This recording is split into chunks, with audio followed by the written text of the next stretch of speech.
I am so glad you convinced me that the family car should be the Defender 110. It is so beautiful inside.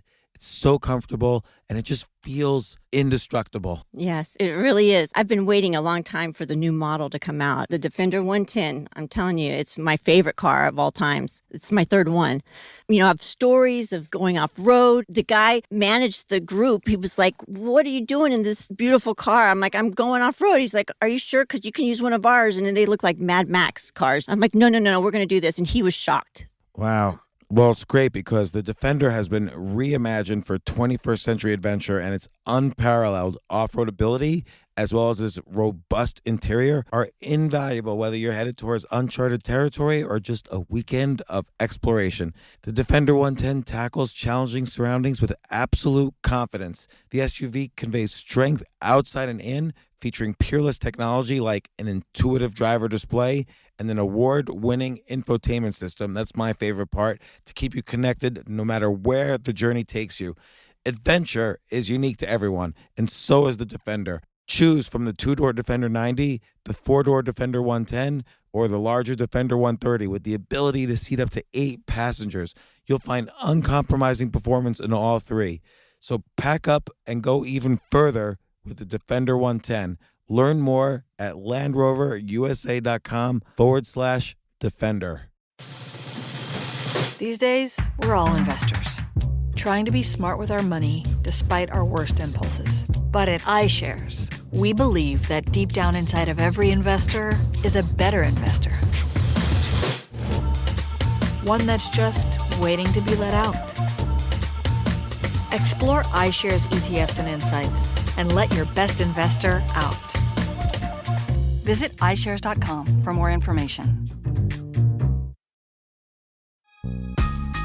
This isn't your average business podcast, and he's not your average host. This is the James Altucher Show. So affiliate marketing is a fancy technical term for the digital modernization of one of the oldest businesses in the world, which is just the referral business.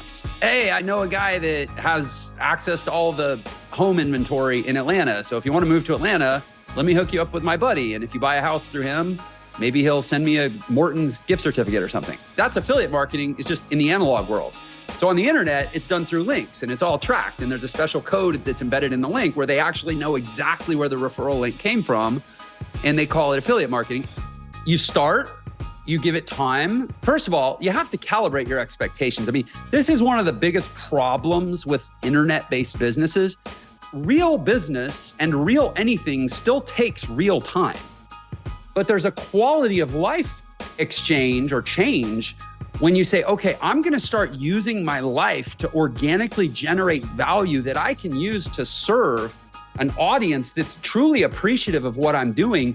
And I can grow that into an off-ramp enterprise that eventually sets me free from reliance on the matrix. Right. Like, even if that takes you 5 years, that's still a hell of a lot better than the 40-year, I'm never really going to be able to retire plan that most Americans are on. Right. And so it's the whole idea, like, what's the best day to start? When you were 18 and today. Yeah, exactly.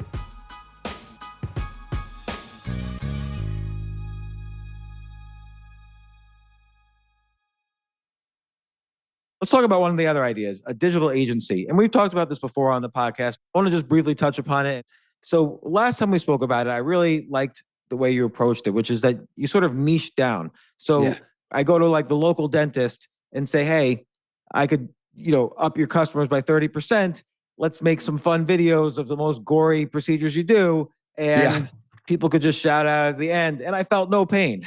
And you just do, it's possible to just approach all the dentists in your area, and then you have success stories, and then you scale that to other dentists, and suddenly you have, a digital agency where you're putting all the dentists in the world on Instagram. Did I summarize it okay? Yeah. I mean, the formula, and again, I don't mind giving away what's in the book at all, but I mean, the formula that served me really well, one of the nice things is being within the digital entrepreneurship community and having been in this space since 2008 when I got involved, when it wasn't really very big. It's not just that I've done all of these successfully. I also know a number of other people who have done all of these, some of the most successful people in the world. I mean, I know some of the people that run the most successful niche digital agencies in the world. I know some of the people that are the biggest affiliate marketers in the world. Like I have a good body of evidence to derive these kind of broad conclusions from. And I believe that the formula for success in a digital agency, and by the way, I define success as super monetary, like money is part of it, but there's no amount of money in the world that is worth being miserable for. Right. And so I basically look at it as niching down on services and niching down on industries. And this is where you create this unlimited supply of small blue oceans for yourself to go play around in. And it's geo-specific to some degree. You know, you look at your town, you say, okay, what are all the different professional categories in which there's millions of dollars of marketing and operational and technology consulting spend happening, right? You say, okay, there's healthcare businesses, there's small healthcare businesses, there's large healthcare businesses, there's insurance businesses, there's real estate businesses, there's home service businesses. And within that, there's roofers and there's plumbers and there's electricians and there's automotive businesses, there's car dealerships, and then there's auto repair dealerships, and then there's auto glass repair businesses, and there's mobile car washing businesses. They're like, so many different, if you go to the North American Industrial Classification System database, there's like 11,000 categories of businesses you could serve, right? And so then you say, okay, well, those are all the different types of businesses I could become an expert at serving with, by the way, a transferable skill set that would probably make you an expert at serving all the rest of them too. Right. And then what are the actual digital marketing services or digital business services that I could provide? I could build websites. I could do SEO. I could do reputation management. I could do mobile optimization for websites. I could do IT hardware consulting. I could do, small office networking. I could, there's a million different service categories too, right?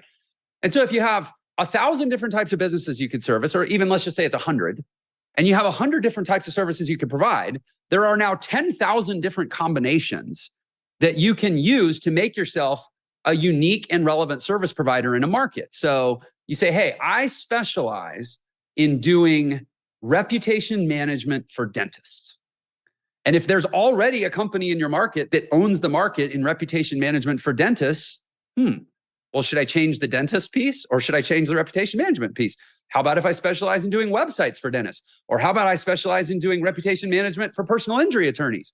Or if that's taken, how about I do reputation management for divorce attorneys, right? Like as soon as you start looking at it as like this two-sided codec that you can rotate industries and services around on, there's infinite opportunity to be in the digital business or operation or marketing services business. Sorry, that was kind of a clumsy way to say it. What I love about all this, I've been in the affiliate marketing business. I've been in the digital agency business. This is my very first company in the 90s was digital agency. I've obviously been in the information product business, which is another area you talk about. Let's talk about that for a second, like creating an online course. First, let me connect a dot. We've already established two dots and I want to draw the line between them. 95% of the skills that you would learn as an affiliate marketer, if you started an agency, all you would be doing is taking the same skill set and selling it as a service to businesses. You're not having to relearn a skill set. That's the interesting thing about your list is because if you're a digital agency, you could go to divorce attorneys and say, hey, you should create an online course. So then you combine kind of the things on your list here. Exactly. And by the way, this is exactly how my career unfolded. I got online in 2008. It's 2022. I have $150 million in sales now to show for it. And that's just been by iterating through these related relevant categories of business. It's not like I went from being a barber to a chiropractor and I had to go back to chiropractor school for 4 years. I'm able to seamlessly hop from one to the next because the skill sets are mostly the same. Yeah, no, because I know you've been in a lot of these different online businesses from digital agency to creating information products and affiliate marketing and so on.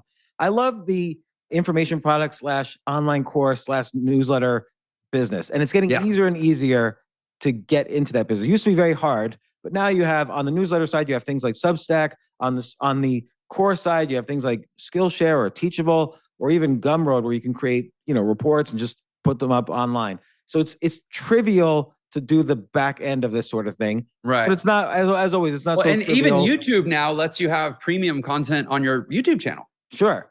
So there's a billion online courses out there. So how should I start thinking about this if I want to make some money? So, it's kind of similar to the agency model where I was saying, okay, identify the industry category and identify the service. I think you would tweak that for call it the knowledge business, nod to Ty, right? Or the information marketing business.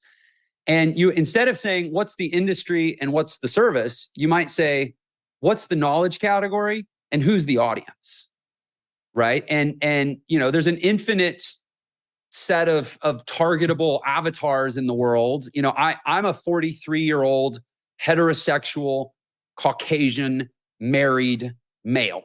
And so, without even declaring it, I sort of naturally appeal to, and a lot of it is the nature of my story, and a lot of it is the way that I weave my story into my marketing, but a lot of it is I appeal to, kind of tired, burned out dads, or at least parents, people that have a family that they long to spend more time with and they long to have more freedom to create experiences with. I appeal to, I tend to appeal to I would say a little more educated audience, in part because of the way that I communicate and some of the ways that I intentionally create. I try to simplify complex ideas, but I don't apologize for their complexity. And I think there's certain people that are drawn to that and certain people that are like, no, I don't want that. I want the guy that, just sort of dumbs it down and makes it like, and I don't mean this diminutively, but like there's some people that make it like laughably simple. But I'm actually not that guy. I believe very much in the Einstein adage that things should only be made as simple as possible, but never any simpler. And so there's just sort of a natural segment of the market that I appeal to. And in fact, one of the things that we've done at Entra, one of the bottlenecks or the constraints that we've identified at Entra is that as long as Jeff is the primary or especially the sole ambassador in the market, there's going to be huge segments of the market that we don't reach. So we're like actively, you talk about diversity and equality and inclusion. We're like actively cultivating a diverse base of ambassadors. That's literally right. Because it's how you penetrate the larger market. There's who are you going after? And then there's what is it that you're helping them do? And you're a little different from me, but you have this very broad set of experience and you can speak on a lot of things. And I have taken on this massive endeavor of saying like, I'm going to simplify and make accessible the entire realm of modern entrepreneurship. Like that's a really broad stroke that I'm making, but you don't have to be that broad. In fact, it's a lot harder the way I'm doing it. I have to spend, like, no BS, on any given month, I spend $2 million or more on advertising just on Facebook and YouTube. My advice is don't do what I've tried to do. Like, don't go build Entra. But you've done that by building up slowly over time. And like you said, you've been doing this since 2008.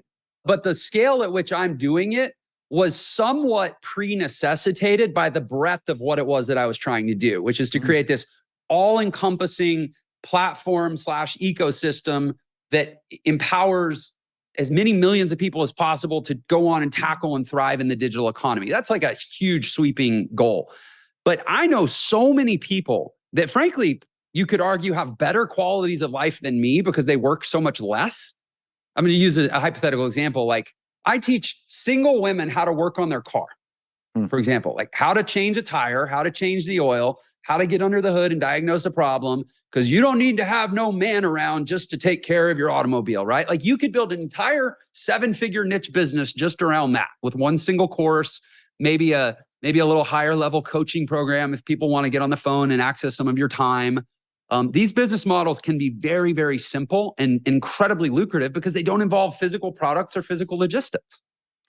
Yeah. So it's interesting. So like, let's say you were 20 years old, 21 years old, you specifically, or let's say you're the example, the 20-year-old waitress in New York City. Mm-hmm. She really wants to create an online course. How should she start thinking about what course to create? There's a general term we use a lot in entrepreneurship called imposter syndrome, right? Like, I don't feel qualified to be an authority on this thing. But there's a mechanism that I think is actually at the core of imposter syndrome that's called the perception paralysis loop, where I don't perceive myself to have done the thing that would give me the authority to do the thing as a service or to teach the thing as a skill. Therefore, I am paralyzed from doing the thing in the first place and thus acquiring the skill that would qualify me in my own mind to do or teach the thing, right? And it's this loop and we get stuck in it and we spend years never getting off the blocks. Well, and that's an important point. Like, we have been kind of hypnotized by this sort of certification culture that we live in. Like, oh, you can't give legal advice if you're not a lawyer, which is true. Right. Legally, you can't give legal advice if you're not a lawyer.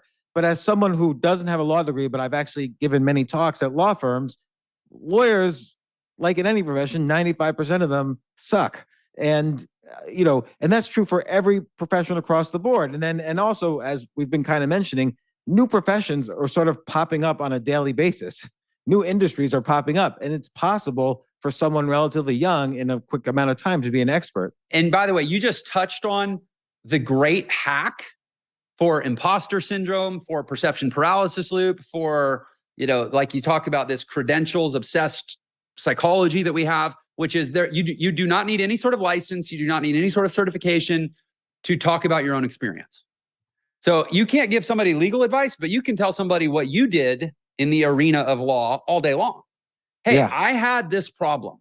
I spoke to 4 attorneys and I got these 4 pieces of advice, which didn't all even agree.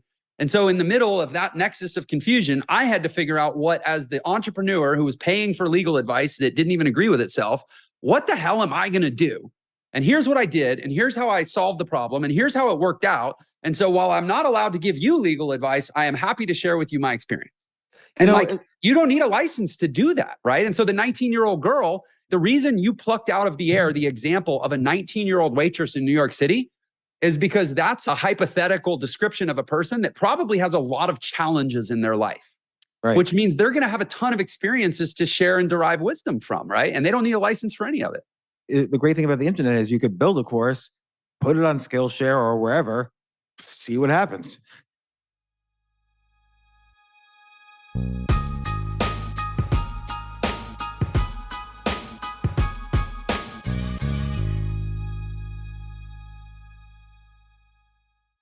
Oh my gosh, I love these clothes. Mizzen and Main, that's Mizzen and Main. It really is the most comfortable work clothes.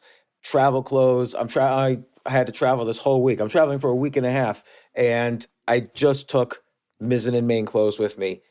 Close out 2023 in style with comfortable, breathable, packable, and machine washable pieces from Mizzen and Main. As you wrap up your year-end goals, enjoy a Mizzen and Main dress shirt that you can wear confidently. I like that they've very, very just nice, solid colors. I don't really like to get all fancy in patterns and everything, although they do have some pattern shirts, but very comfortable clothes, stretchable pants. It's just super comfortable, but they look professional, and you can wear them casually or professionally. I like some of their flannel shirts or untuck shirts. I love untuck. I never tuck in. So again, whether you're shopping for a special someone or giving yourself the gift you really want, I just buy myself gifts. Mizzen and Main is the perfect gift for any guy who works, travels, and cares about looking and feeling great. As you could tell by my many photos across the internet, I care about looking fantastic. I'm practically a model. And let's be honest, every guy loves to look great. So again, shop now at mizzenandmain.com and save 20% when you spend $130 or more using promo code James. That's promo code James at Mizzen and Main, Mizzen and Main.com.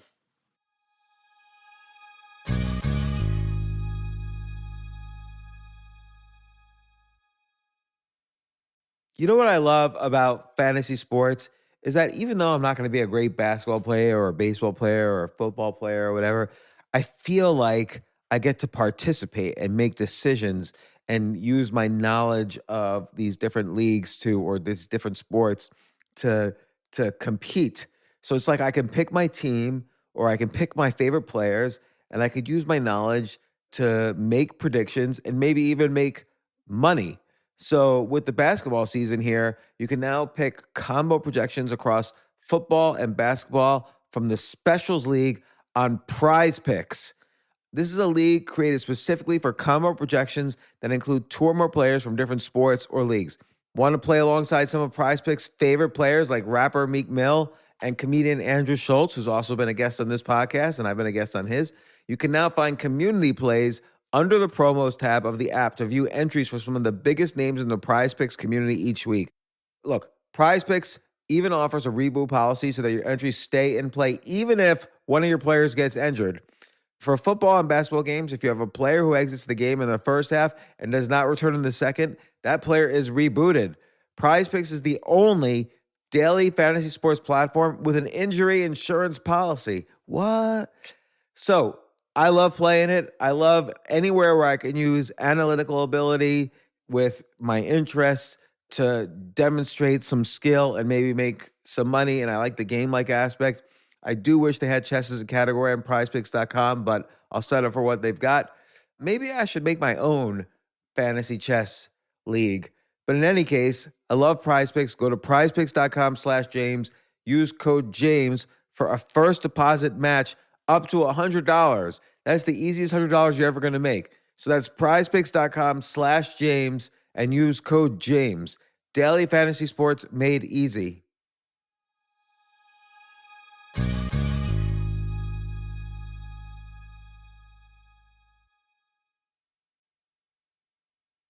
I haven't talked to this person in a few years. You probably know her, Selena Sue. She does this course every year, basically how to get media attention for your business.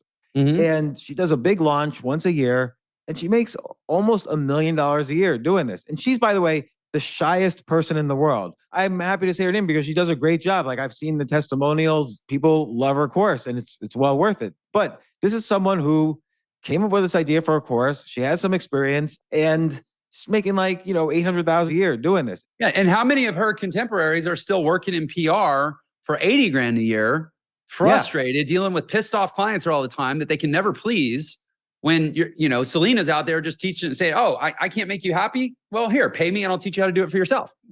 That's a really good point. And like, look, the reason I came up with the example of the 19-year-old or 20-year-old waitress in New York City is because those are my daughters.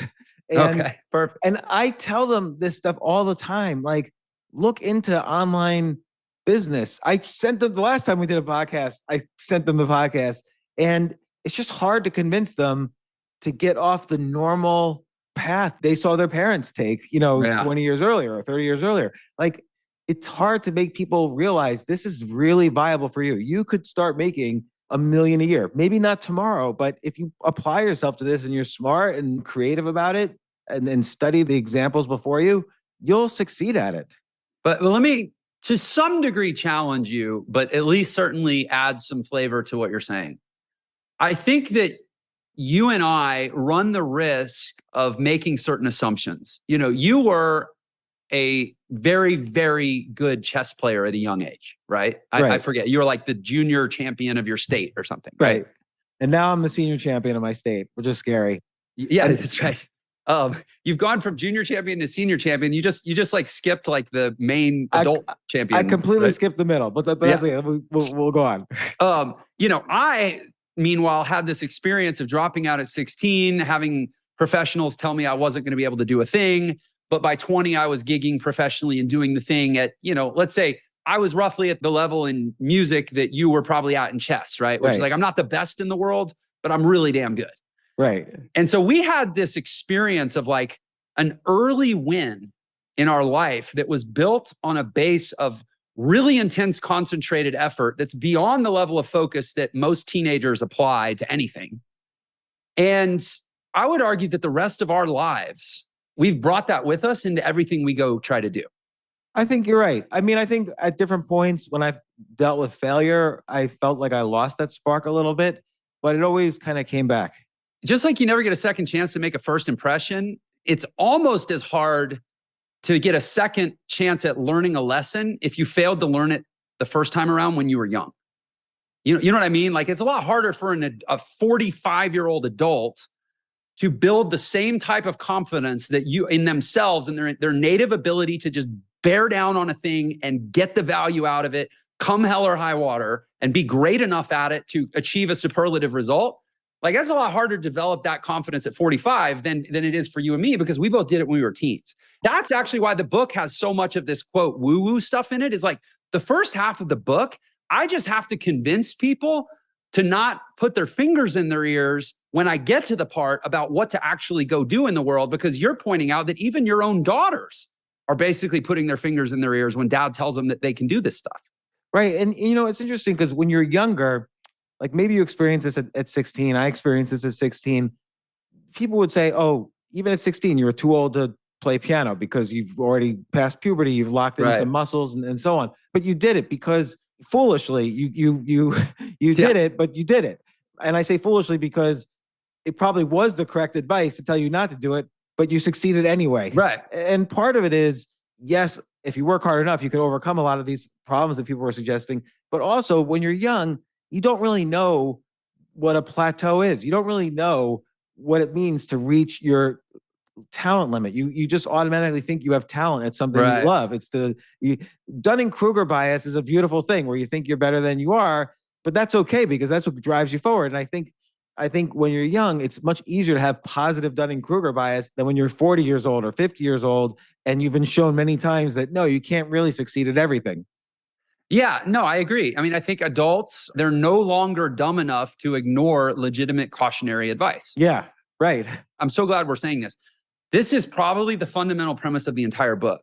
That natural, evolved tendency to mature into safety bias is actually our greatest liability in the modern world. For most of human history, it kept us alive. Now it keeps us from living. Yeah. Because the reality is very few people that are listening to this show are at risk of actually dying if they make a bad professional decision. Now, for most of human history, you were. Like if you were a farmer and you're like, screw it, I'm going to leave the farm and I'm going to go become a painter, and it didn't work out, then you ended up dead. Right. We don't live in that world anymore, which means the fear that we do live in that world still, because biologically we still come from that world, that's actually what keeps most people's potential locked up and they end up with regret on their deathbed. That's actually the reason I wrote the book. I actually think risk tolerance is becoming a new evolutionary advantage. It's so interesting. And we talked yesterday, there's almost like a list of things that you need other than money. People are fooled into thinking they just need money and then money makes money and so on. And so they'll work at some stupid job like being a lawyer and for 40 years or 30 years until th're partner and they're making $1 million a year and whatever. But we talked yesterday about how ideas are currency. Like if you have ideas, and we talked about this earlier, if you have ideas that could bring value to people, at some points you could start monetizing them into some of the business ideas in your book that you discussed earlier. Mm-hmm. And then this idea of risk tolerance as currency is also very important. You're right. Yeah, Bezos talks a lot about it. He says at Amazon, we're one of the only companies that actually tries to quantify. They have an item on their balance sheet called ROR, return on risk, where they actually try to quantify the financial value of calculated risk taking over time. And he credits it as one of the biggest reasons they've been so successful.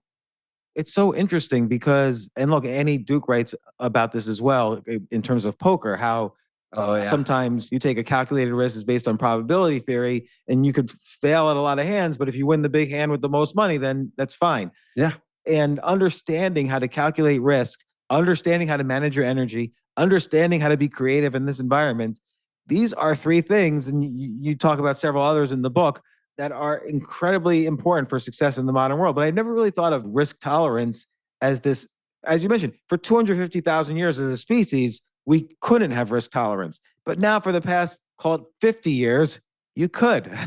And I actually think that it's, and I don't want to get spiritual, but I actually think that the human species begs a lot of pretty major existential questions.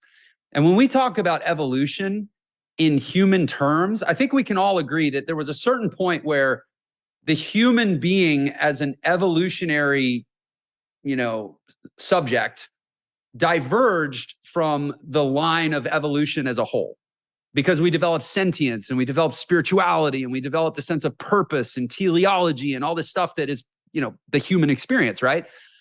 And so if, okay, you can ignore the questions that calls for, but if you don't ignore them, then you get into like, what does it actually mean for human beings to keep evolving? And I think that part of human evolution is the evolution of experience of universal intelligence and the evolution of our species. Part of the way that we heal the strife and the problems within our species, that we as individuals have to take personal responsibility for growing spiritually and intellectually, not just not dying as long as possible such that we can procreate. Like, as much as we might want to be or want permission to act like monkeys, we're not monkeys anymore. There's something bigger. And part of that is like, why? If you ask why, then it's like, no, I'm actually supposed to be learning how to tolerate risk so that I can move closer to universal truth or whatever that source intelligence is. And to the extent that I go, no, I'm going to dig my heels in and I'm going to stay primitive, you're literally refusing to evolve, and you're supposed to. And maybe that's a haughty thing to say, but it's what I believe. This is really important stuff because even really intelligent discussions about this topic miss this point and still stick to old school thinking. Like I was talking to Yuval Harari, who writes about a lot of this stuff in his book Sapiens, which is an excellent book. But then Yuval said something, and we were talking about what's next for the human species. And he was basically saying, the new haves and have-nots are going to be the ones with data and who own the data and the ones who don't. And there's potential for them, for the people who own the data to kind of edit their genes and evolve in a much faster way than the other people. And I'm like, I don't know if I agree with that because yes, Facebook and Google have large amounts of data, but there is so much just knowledge and information online. Like you look at the iPhone, the richest person in the world has an iPhone and a lot of homeless people have iPhones. Like technology has been a great equalizer in many ways as well. And he's like, yeah, but it'll still take some time for people to catch up. And I'm like, I still don't know because as you've been pointing out, a lot of it is sort of ethereal. Like risk tolerance is not something you buy or pay for. It's something you learn. And you can't organize it in a database. Right. And so I do think you're right. And really smart guys like Yuval Harari are wrong about this. Like this is a way where the waitress could catch up to the billionaire fairly quickly in a lot of ways. Yeah. I mean, to me, the most valuable currency in the world is basically the ability to draw unique associations. We talk about it as ideas. It's the actual value of data, because like to your point, the ubiquity of data makes data a commodity unless you're able to see it or assimilate it or process it or draw conclusions from it in unique ways, right? At a certain point, having more data is just like having an eidetic memory. It actually makes life more difficult. Because you want to forget what you had for breakfast for the last 500 days at a certain point. Knowledge is a total commodity, but wisdom, which is kind of a shortcut to data, is the important quality here now. It used to be you had to go to school to get the knowledge, and then later in life you get wisdom. But now you can focus more on things like risk tolerance or ideas, things that are sort of backbones to wisdom. Yeah, and to a large degree, school now, which obviously the connotation of that term is evolving greatly, which is a huge part of my book. Like, I mean, and I'll say it right up front. I'm trying, when they write the book on how education as an element of culture, how education itself evolved in the 21st century, I want Jeff Lerner and I want Entre to be at least pages, if not chapters in that book. Like, that's why I do what I do. That's why I started this company. But to me, like, you no longer need school to acquire knowledge. You actually need schooling now, School of Hard Knocks, campus, whatever, to teach you what matters. And you learn what matters through experience, not through sitting in a classroom.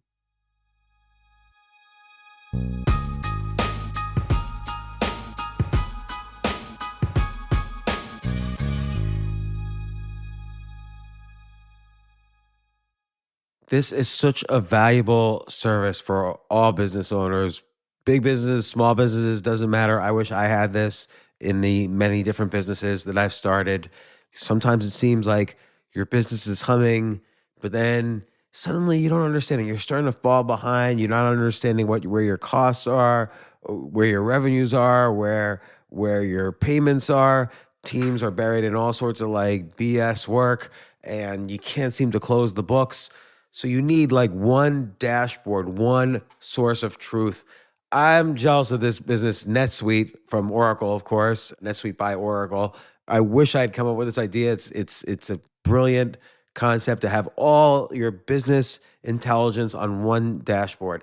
This is why you need to know these three numbers: 37,000, 25, and 1. So 37,000, that's the number of businesses which have upgraded to NetSuite by Oracle. NetSuite is the #1 cloud financial system, streamlining accounting, financial management, inventory, HR, and more. 25. NetSuite turns 25 this year. That's 25 years of helping businesses do more with less, close their books in days, not weeks, and drive down costs. 1, because your business is one of a kind. So you get a customized solution for all of your key performance indicators, your KPIs, in one efficient system with one source of truth. Manage risk, get reliable forecasts, and improve margins. Everything you need to grow, all in one place. So right now, download NetSuite's popular KPI checklist designed to give you consistently excellent performance, absolutely free, at netsuite.com/James. That's netsuite.com/James to get your own KPI checklist. netsuite.com/James.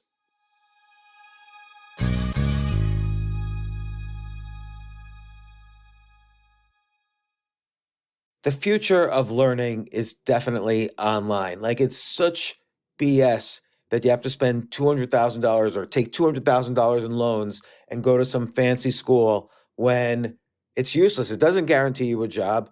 Most employers, including me, do not care about degrees or grades or anything like that. We want to care that you love what you're doing, that you know what you're doing, in some cases that you have experience or that you're willing to learn. But people in general love learning and are curious. Like, the key to success is curiosity.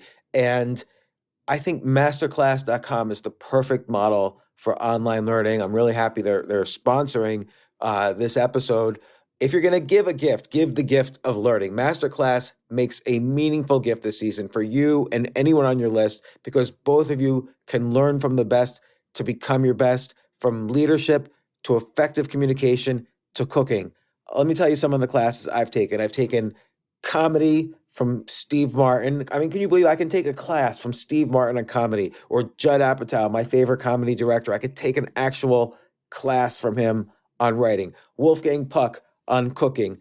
Dan Brown on writing, or Judy Bloom, who's been on this podcast, on writing. By the way, Wolfgang Puck also has been on this podcast. It's such a pleasure. I try to take classes all the time from masterclass.com. And whether you're watching Masterclass on TV or listening in audio mode in the app or on their site, the quality speaks for itself. It's like these Masterclass instructors are your own personal mentors that are going to help you reach the next level.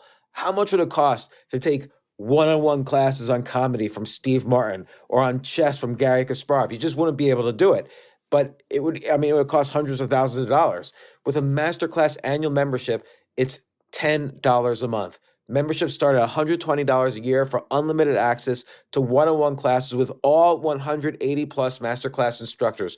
So it's not just $120 for one instructor. You get all 180 plus Masterclass instructors. Boost your confidence and find practical takeaways you can apply to your life and at work. And if you own a business or are a team leader, use Masterclass to empower and create future-ready employees and leaders. That's the real education in today's world. So this holiday season, you can give one annual membership and get one free at masterclass.com/JAS. JAS, of course, stands for the James Altucher Show.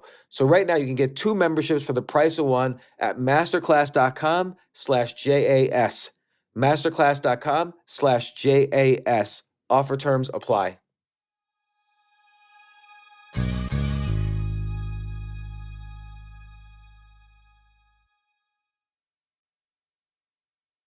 One of my daughters goes to college against my opinion, and she wants to be a writer. And I read her stories, and they're very good. She's much better than I was. I'm not just saying it. Like, I criticize her writing to her, and she's much better than I was at her age. And I said, to write like this, the worst thing you could do now is go to class and be indoctrinated.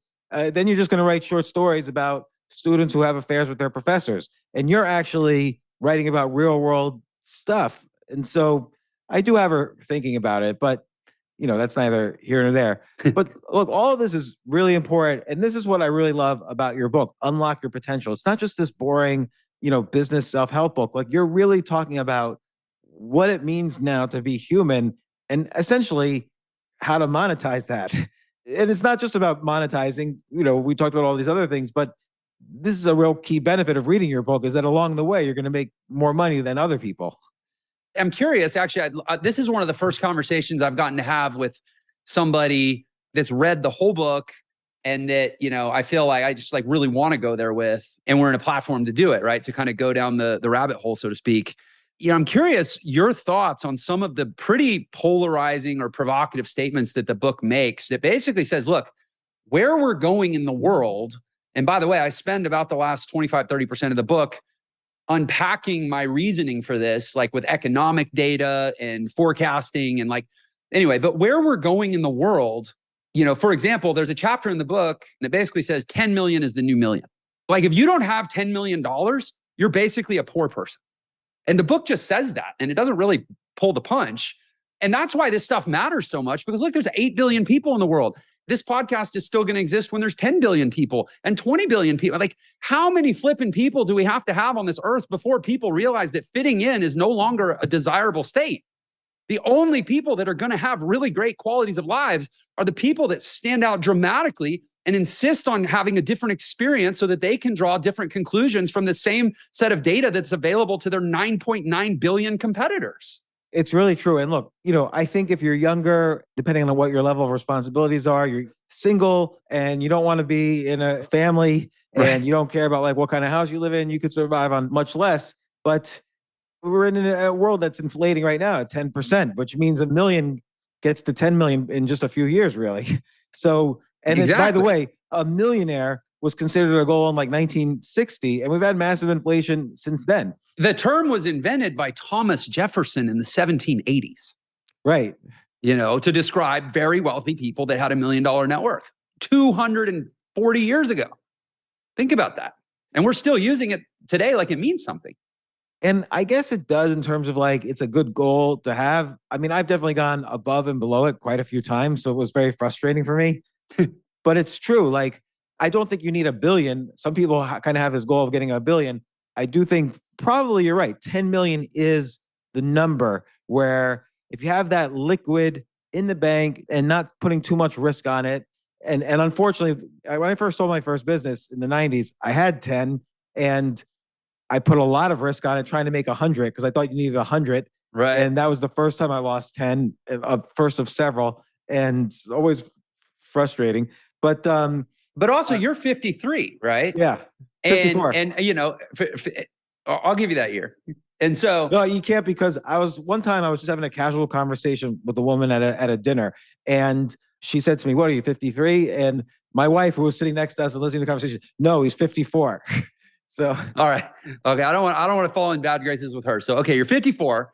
And I think a lot of it in the world today, I mean, there's this quickening aspect, which part of it is just the mathematical compounding of inflation and rates of change. But also there's just sort of, the pace of information and Moore's law about the, computer processing abilities. Like everything's just getting faster. It's not just getting faster, it's getting faster that much faster all the time, right? Yeah. And so depending on how much longer you're planning to live, it might be 50 million. It might be 100 million. Now, if you're 54 and you're like, look, give me till 80 and I'm good, that's a different equation. But if you're 20 and you want to live to be 100, can you imagine, based on what's happening, at least in Western economies, like kind of dollar-based economies, can you imagine where we're going to be in 80 years from now? You literally might need to be a billionaire to not have a sucky life. Yeah. I'm trying to remember if this was in your book or not, this story about Peter Thiel and Hulk Hogan. Yeah, that's in the book. Yeah, that's in your book. Yeah, and it was a great little story. Maybe describe the story. It's a great example of this. It was sometime in the last 10 years. It might have been like 2014, 2015, somewhere around there. Hulk Hogan, actually, I didn't tell the full story in the book, but Hulk Hogan actually had a sex tape that was published on a website called Gawker. And it was like ruining his career. It was like ruining his reputation. And this was, I think now if you have a sex tape, it's actually good for business. But like 10 years ago, we were a little more prude, I guess. And so he was trying to sue Gawker to get him to take down the sex tape. And Peter Thiel, who's a billionaire, one of the co-founders of PayPal, basically ended up paying Hulk Hogan's legal bills because he was so incensed by the whole situation. And he ended up and people were like, "Why did you pay Hulk Hogan's legal bills?" And Peter Thiel said, "Listen, in the United States of America," and he was speaking in particular regards to federal court, not state courts. But he said, in the United States of America, a single-digit millionaire cannot afford effective access to the legal system. In other words, Hulk Hogan, the most famous wrestler of all time, up until maybe The Rock, multimillionaire, could not even afford the attorneys to get his sex tape taken down that was actually violating the law. And he needed a billionaire to pay his legal bill. If that doesn't, and that was 10 years ago, and whatever the problem was then, it's a lot worse now. Yeah, it's so interesting. And people were making fun of Peter Thiel because maybe he doesn't have the right bedside manner about this, but he was basically speaking the truth. Yeah, he totally was. And now it's not just a single-digit millionaire can no longer afford access, effective access to the legal system. Now a single-digit millionaire can no longer afford rent in New York or San Francisco. I mean, there's orders of magnitude that these problems escalate through. It's kind of like if the sea level rises, right? Global warming. It's like if the sea level only rises like 10 feet, it like destroys millions of acres of land and like that, hundreds of thousands of homes and people are displaced. Like it only takes a little bit of these shifts to create cataclysmic problems. And we're already in that cycle and we're accelerating in that cycle. And people, I think this book, like 20 years from now, people are going to look back. I hope if the book is successful enough, I think they will look back on it as a bellwether of an inflection point in society. And there's going to be people, whether the people read the book or not, there's going to be people that followed its implications and came out okay, and people who didn't and wish they had. Well, I hope so as well, Jeff. And it's Unlock Your Potential. Get it online. Get it. Where should people get it? Should they get it at your website? I almost prefer they get it at Amazon because then your ranking goes up on Amazon.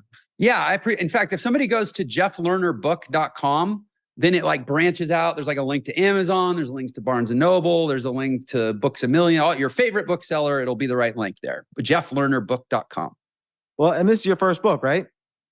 It is my first book. And I'm not going to say, I don't think it's going to be my last, but it's going to be my last for a little while. I don't know how you wrote 25 books. I just want to say that. I mean, I think I aged 5 years in the year that I was writing it. Well, when I was writing my first book, it was the summer of 2003.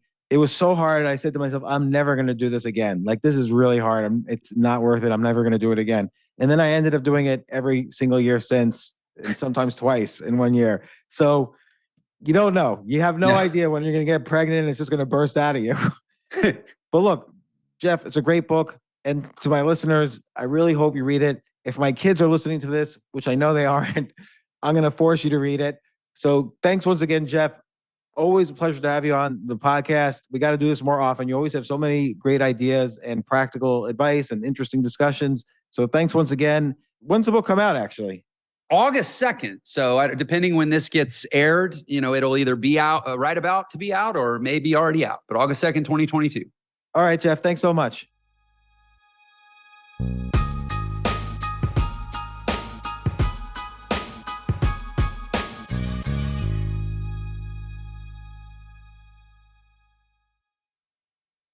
At Discount Tire, we know how valuable your time is around the holidays. Get 30% shorter average wait time when you buy and book online at discounttire.com, so you can spend more time with friends and family this holiday season. Discount Tire, let's get you taken care of. Whether in person or remote, open communication with your doctor is key to managing any condition, including heart failure. How have you been feeling? I'm okay. Both are great options to continue having open conversations with your doctor about how you're feeling. I've had less energy. And when you speak openly with your doctor, they're better equipped to help. Visit heartfailuretalks.com to learn more.